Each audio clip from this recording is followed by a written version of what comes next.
Au Nigeria, quelque chose d'intéressant s'est passé. Je pense que ça doit nous intéresser. En effet, Meta a accepté de payer 32,8 millions de dollars à la Commission nigériane de protection de données. Pourquoi? Pour violation de loi nationale sur la vie privée.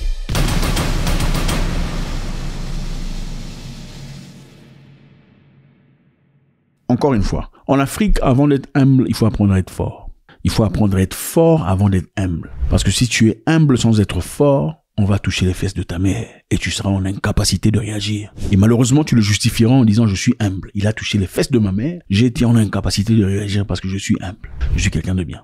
Les gens intelligents se moqueront de toi parce qu'ils ne savent que tu n'es pas humble. Tu es faible, en effet. Okay, l'homme faible peut prétendre être bon, mais ça ne peut malheureusement pas fonctionner. Pourquoi? Parce que ceux qui sont intelligents comprennent que le faible qui prétend être bon n'est pas bon du tout. Comme je l'ai dit dans le passé, une personne faible sera obligée de négocier même avec des petits, avec lesquels il n'aurait jamais pu négocier. Quand on est faible dans la vie, même quand on te manque de respect, tu te lèves par fierté pour sortir, mais arrivé à l'extérieur, tu es obligé de rentrer pour renégocier avec la personne qui t'a manqué de respect. Parce que tu n'as pas de force et de compétences et de capacités. Alors soyez fort. Être fort, c'est quoi? C'est être fort à l'intérieur, être fort mentalement, être fort financièrement, être indépendant dans tout ce qu'il y a comme collectivité. C'est ça être fort. Être en capacité de destruction, c'est aussi ça, l'une des choses.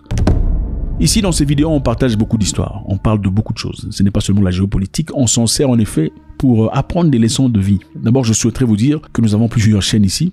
Okay, il y a la chaîne Zach Mwekassa, celle-ci que vous suivez ici. C'est là où on partage des éléments sur la géopolitique et on essaie de tirer des leçons essentielles de la vie. Nous avons une nouvelle chaîne pour ceux qui aiment la musique, Zach Mwekassa Music. Zach Mwekassa Music, c'est notre nouvelle chaîne. Là-bas, on ne mettra que la musique seulement pour ceux qui adorent, qui aiment, qui apprécient cet art musical. Allez-y, jetez un coup d'œil. Et aussi là-bas, sur Zach Mwekassa Music, on invite toutes les personnes qui veulent s'intégrer. Tous ceux qui ont déjà eu des rêves de musique, de rêves d'artistes. Pourquoi? Parce que nous avons pour objectif de sponsoriser des jeunes. Ok? On va sponsoriser des jeunes, les envoyer en studio. On va les encadrer. On va les envoyer faire des clips de qualité que vous avez vus là. Du cinéma, c'est pas du n'importe quoi. En fait, il y a beaucoup de gens qui ont du talent et des compétences, des capacités, mais sont en incapacité de s'exprimer parce qu'ils ont peur ou n'ont pas le soutien nécessaire. On est là pour ça. Zach Mwekassa est une entreprise. Nous sommes un groupe d'entreprises. Nous ne sommes pas ce que les gens pensent. Ça, c'était simplement pour vous montrer que nous sommes un groupe d'entreprises. Nous faisons beaucoup de choses à la fois. Certaines histoires sont révélées, d'autres ne sont pas. Mais en tout cas, parmi ces histoires-là, il y a aussi cette musique où on va aider beaucoup de jeunes à évoluer, à progresser. Si vous faites partie de ces gens-là,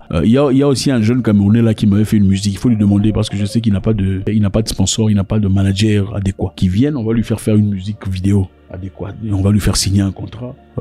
Tout ça pour évoluer sa carrière. D'accord? Zach Mwekassa Music, c'est là. Allez cliquer dessus, allez suivre. On va développer des histoires très intéressantes. Il y aura des documentaires. Comment je suis allé en studio, comment ça s'est passé. Allez-y vous y abonner. Il y a votre frère, là où nous partageons le développement personnel en général. Allez-y vous y abonner. Voilà les chaînes. Zach Mwekassa, celui-ci en français, pour tout ce qu'il y a d'intelligence géopolitique et aussi développement d'intelligence. Il y a Zach Mwekassa Music où on va développer des talents, des gens de caractère, des artistes, et on va les suivre dans leur pays et tout le bazar. Allez vous y abonner. Il y a aussi Zach Mwekassa, excusez-moi, il y a votre frère, là où on parle de développement personnel. Allez jeter un coup d'œil pour ceux qui veulent savoir sur ce qui se passe dans la vie, comment devenir un vrai homme, et aussi les femmes. Je sais qu'on vous a mis de côté pendant un long... Non, on a besoin de vous aussi, ok?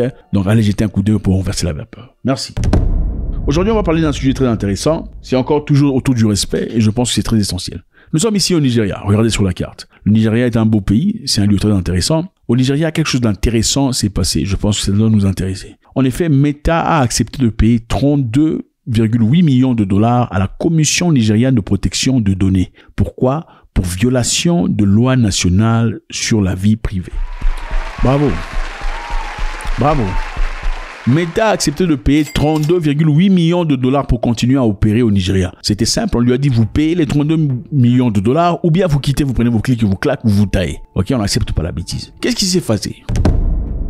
Meta a fait ce qu'on appelle l'utilisation des données des utilisateurs nigérians pour de la publicité comportementale sans consentement explicite. C'est beaucoup de français, ça veut dire quoi? Ça vous est déjà arrivé généralement, en fait, vous êtes en train de chercher des maisons de location sur Internet et tout le bazar. Et puis à un moment donné, vous ouvrez votre application, maison de location. Oh, maison de location à Bangoka. Oh, maison de location à Bafouassende. Oh, maison de location à Cocody, Marcory, n'est-ce pas? Mais vous dites, mais finalement, comment je commence à avoir des maisons de location comme ça? Ça arrive aussi dans beaucoup d'histoires. Ça pourrait être des produits de beauté, ça pourrait être de voitures. Vous commencez à avoir des voitures sur répétées, des téléviseurs et tout le bazar. C'est-à-dire quoi? C'est targeted advertising, c'est-à-dire c'est de la publicité ciblée. basée sur le comportement d'une personne. Généralement, ce genre de publicité, évidemment, on doit avoir un consentement explicite de l'utilisateur. Okay? En Europe, généralement, c'est comme ça que ça se passe. Meta respecte.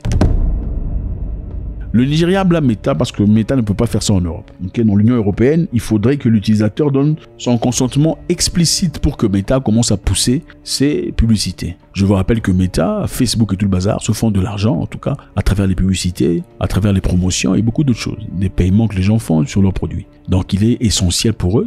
C'est un peu un marché, quelque part. Les gens pensent que voilà, Meta est gratuit. Ce n'est pas vraiment gratuit parce que quelqu'un paye quelque part. Vous payez de votre présence et une personne vous vend quelque chose. Donc, ils servent d'intermédiaire. Maintenant, le Nigeria s'est servi de cette opportunité pour demander que Meta arrête et paye des amendes. Ils ont demandé beaucoup plus d'argent, mais au moins ils ont trouvé une compréhension à 32,8 millions de dollars. Félicitations, c'est une première, il faut le dire. Le respect est très important, très important. Si Meta peut respecter l'Europe, l'Union européenne, partant de la Suède, la Suisse et autres bazar, ils peuvent aussi respecter les Africains. Alors on accuse Meta de quoi? 1.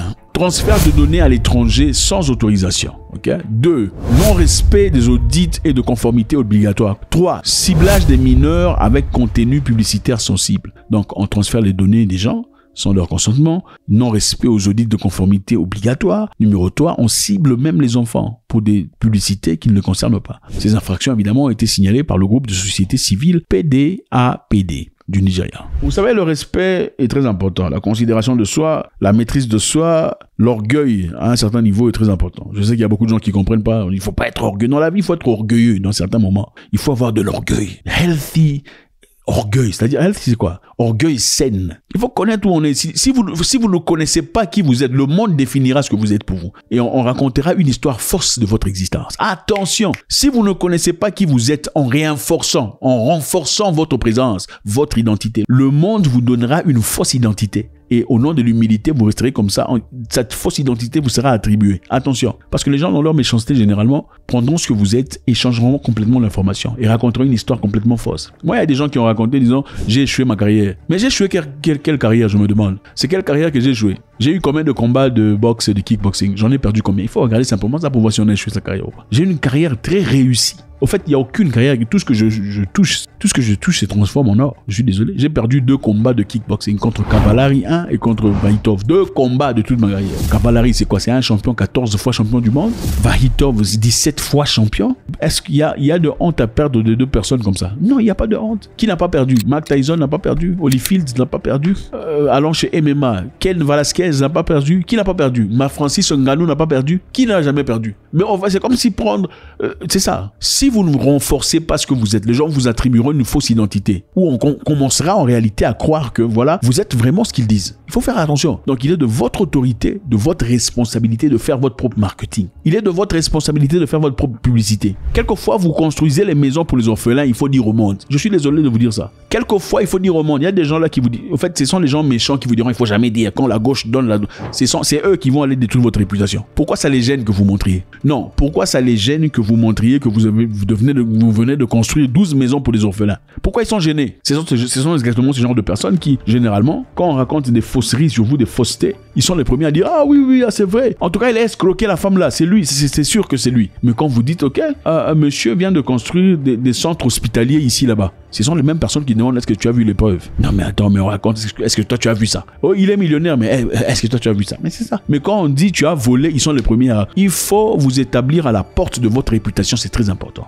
Ok? Le Nigeria le fait très bien. Ici, encore une fois, rentrons au Nigeria, j'ai beaucoup de respect pour eux. Pourquoi? Parce que dans le passé, il y a eu Twitter. Le président nigérian avait fait un tweet disant à la population nigérienne de faire très attention, de ne pas répéter les erreurs du passé. C'est-à-dire, il faisait allusion à la guerre civile au Nigeria qui s'était passée. Il s'adressait aux jeunes disant, dans les années 60, aux années 70, il y a eu des difficultés comme ça à cause des mêmes raisons, nous sommes allés en guerre. Et moi, j'ai été présent. Ça n'a pas été une belle expérience. Faites attention de ne pas répéter ces mêmes histoires. Le président Buhari, en 2021, a écrit « Beaucoup de ceux qui se comportent mal aujourd'hui sont trop jeunes pour se souvenir des destructions et des pertes humaines de la guerre civile nigériane. Ceux d'entre nous qui ont été sur le terrain pendant 30 mois traiteront ces individus dans le langage qu'ils comprennent. » C'est ce que le président Buhari a dit à l'époque à la jeunesse nigériane. Qu'est-ce que Twitter a fait? Twitter a effacé le message du président nigérian, par défiance. Oui, le président d'une république libre. Son message a été effacé de Twitter parce que Twitter a dit que ça violait leur machin, histoire, tout ça. Quelques minutes après, le gouvernement nigérian a réagi en bannissant Twitter du territoire, immédiatement. ok, citant un danger national. Twitter a commencé à se plaindre, disant, oh, comment ça se fait, tout ça. D'ailleurs, pour ceux qui s'en souviennent, Donald Trump a acclamé ces décisions de M. Buhari. Il faut renforcer ce qui est important. Il faut renforcer l'identité de votre maison. Quand quelqu'un d'étranger qui, dans la gentillesse, est venu de côté de vous, commence à raconter des bêtises, il faut renforcer quand c'est nécessaire. Il faut bloquer son accès. Il faut l'écarter, il faut l'exploser quand c'est nécessaire. Il est très important d'établir les limites. Jamais, jamais, jamais il faut laisser passer. Jamais. L'humilité sans force n'a aucune importance. Il faut être fort dans la vie. Quelquefois, il faut démontrer sa capacité. Avec ferveur et force et destruction massive. Twitter est parti, a perdu un gros marché. Qu'est-ce qu'ils ont fait après? Ils sont rentrés pour s'excuser, mais en faisant cela, qu'est-ce qu'on leur a demandé? De s'enregistrer au Nigeria, numéro 1. Numéro 2, de nommer un représentant local. Numéro 3, respecter les lois nigérianes sur la fiscalité et la modération des contenus. Dans le départ, ils travaillaient au Nigeria sans payer la fiscalité. À cause d'une bêtise, ils ont été obligés de commencer à respecter la loi fiscale, ok, et de modération, selon le Nigeria. C'est comme ça dans la vie. Faites-vous respecter. Il faut acquérir la force avant d'acquérir l'humilité. C'est la force qui est plus importante. L'homme humble qui n'a pas de force n'est pas respecté. Tu vas commencer à négocier. Oh non, écoutez, venez, on va parler, on va discuter. Excusez-nous, d'ailleurs, le combat là, c'est pas moi qui a commencé. Non, quand tu es fort, tu ne dis pas ça. Oh, c'est pas moi qui ai commencé le combat. Non, quand tu es fort, tu dis, écoutez, si vous voulez qu'on continue, on continue. Bon, moi, je suis prêt pour tout. Si c'est la guerre, on fait la guerre. Si c'est la paix, on fait la... C'est comme ça qu'une personne forte s'exprime. Il ne dit pas, bon, moi, je n'ai jamais provoqué. Attendez. Merci infiniment, les amis. C'est toujours avec beaucoup de plaisir. God bless.